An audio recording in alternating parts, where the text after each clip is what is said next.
Greetings, lore seekers, and welcome back to another episode of the Lost Archives. More Star Wars Legends lore. Now today I am covering the Legends version of a creature that we've all heard of. The Womp Rat. The creatures that Luke and his friends used to bullseye in their T-16s back home. But little known to the majority of people in the Star Wars galaxy, except for those who possibly live and have travelled the wastes of Tatooine, there's actually 4 variations of the Womp Rat. Now, in its normal size, they're a bit larger than 2 meters in size. Now, these creatures are scavengers and omnivorous, however, they will also attack prey, as they are predators. Though usually the prey they are going to go for are those they consider to be weak, old, or generally weaker than themselves, where they can take them down in pack-like tactics. This has allowed them to take down targets such as the Profrogs, the Scurrier, Dewbacks, and even Banthas, which they would overwhelm with pack-like tactics. Though to be fair, the Profrog and the Scurrier were actually smaller than Womp Rats, so perhaps on a case-by-case basis, individual Womp Rats could take them out and then have a hearty meal. These packs of Womp Rats would also usually consist of about 20 rats, though a couple more could exist depending on their breeding, as they were ravenous breeders. This did mean that the population of the Womp Rats could not be kept in check, and they were even known to raid storehouses or even hunt Jawas, so much so that during the Galactic Civil War, the prefect of Tatooine and the affiliated moisture farmers passed a bounty, basically allowing for 10 credits per rat.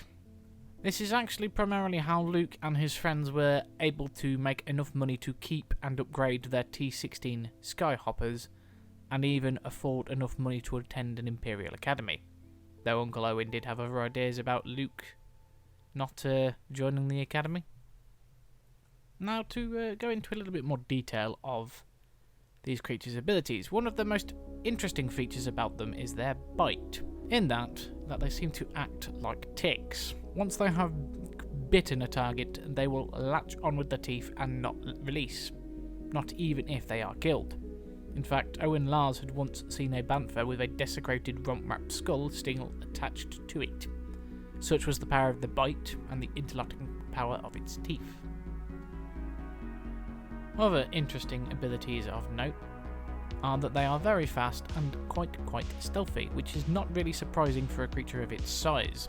But it goes more than that. Some members of this species can actually quite literally cloak themselves using the Force, similar to some of the cloaking abilities of followers of the White Current.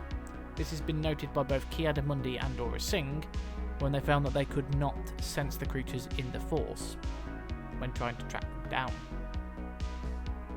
Oh, and before I move on to the subcategories of Womp Rat, one thing that they did seem to be afflicted with quite regularly was Grey Rot. Grey Rot was essentially a plague that existed in the Star Wars universe. I am considering doing a thing on diseases and illnesses, so I may cover the Grey Rot if I do decide to go down that route. Anyway, moving on. Now that we have covered the basics, so the one I've described so far would be the Beggar's Canyon variant of Womp Rat. The 2 other well-known versions was the Judeland Wastes and the Swamp Womp Rats. That one being a bit of a tongue twister, try pronouncing that after you've had a few bevies. Now, the Beggar's Canyon Womp Rats would stay to the usual size of the Womp Rats, and were also the most common, as these had the highest rate of breeding. The Swamp Womp Rat, nearly messed that up there, was more aquatic in nature and was more able to move through aquatic-like environments or even sludge in swamp areas. They were not limited to their amount of breeding. However, the Judeland Wastes Womp Rat was a relatively new strain that seemed to appear after the Imperials came to Tatooine. It seems that the chemical waste from Imperial waste dumps was starting to mutate the creatures, making them larger, more aggressive, but, and this is probably the saving grace, slower to reproduce. They also sported elongated ears, and these ears were usually quite wing-like. Though to be fair, most Womp Rat's ears are quite wing-like anyway. Just thought it would be something nice to mention. Now the final variant of them is a similar variant of the Swamp Womp Rat. Nearly messed it up again there.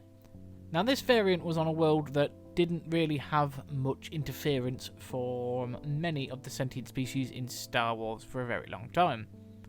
Well, at least until the time of the new Sith Wars, and then it was quickly forgotten about again afterwards until about 1,250 years before the Battle of Yavin, whereas the Trade Federation started to exploit the world.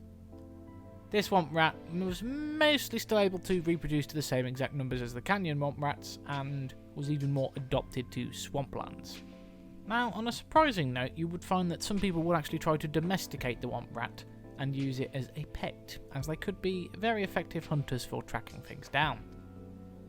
They are scavengers after all, and even more surprising, despite it being a creature that mostly could live off trash and various other things, as it is an omnivore, its meat is actually considered to be succulent,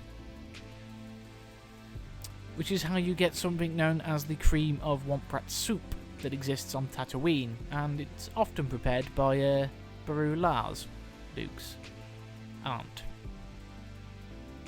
Considering that I've been doing a series on the food of the Star Wars galaxy, I may skip that one as it's really only a sub-note, and it can be quite easily covered in this video.